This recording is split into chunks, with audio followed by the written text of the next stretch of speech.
Good morning, it's Clinton Gray. Welcome to my channel. Today we're discussing Locus Pro. It's a navigation app. We're going to be using the Android version, which you can get from Play Store. Don't waste your time going for the free version. For 104 Rand, which is roughly about $6.50, you get the Pro version, which allows you, as a bonus to taking the Pro version, you get free downloadable offline maps. I was able to download South Africa, Mozambique, Swaziland, and for roughly about 13 Rand, which equates to 100 Locus coins, I was able to download Lesotho. So really, that alone is well worth 104 Rand. It gives you the option to go offline and not have to download tiles. You obviously download your maps to your SD card and they're there for good. Right, we're going to get stuck into the app. We're going to go through the various interfaces in the map, and I'm sure by the end of it, you'll realize that it's well worth it. So let's get to it. Let's open up the app here. This is going to be a first look. It's not a review. First off, bottom left-hand corner is the centering on the map.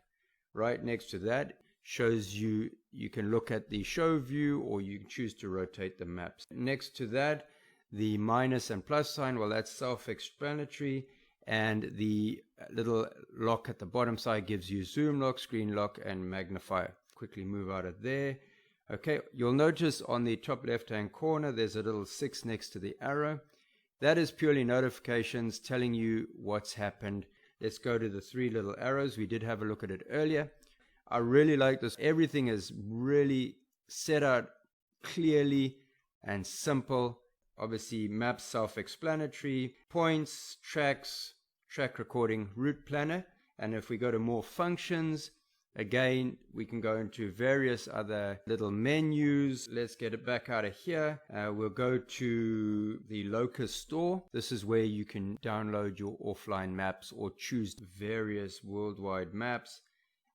You can choose route. There's all sorts of lovely stuff to go through. Now, once you've downloaded your 4 free maps, you can then buy other maps. Now, let's look at the right-hand top corner. There's a little plus sign there. This allows you to set the top panel and the right-hand panel. I'm going to get out of that. Have a look at this little orange sign in the top right-hand corner. Let's click onto that. Beautiful. Little interface tells you your GPS references, the number of satellites. So let's slide to the one side, and you've got your GPS or your compass points and your headings and all the various other goodies on one clean interface. Right, guys, as you can see, this app is full of potential. For those of you that are looking to back up your existing GPS with an option, or to go away from GPSs, Locus Pro is a fantastic option. Depending on the support and the interest in this particular video, I'm going to go and create smaller videos or tutorial videos on the nitty-gritty, how to create routes, how to navigate, all those lovely stuff. So if you'd like to see more videos of this nature, or you'd like to follow this series of videos, consider subscribing, tag the little bell, and yeah, drop a comment. And we'll see you in the next one. Cheers for now.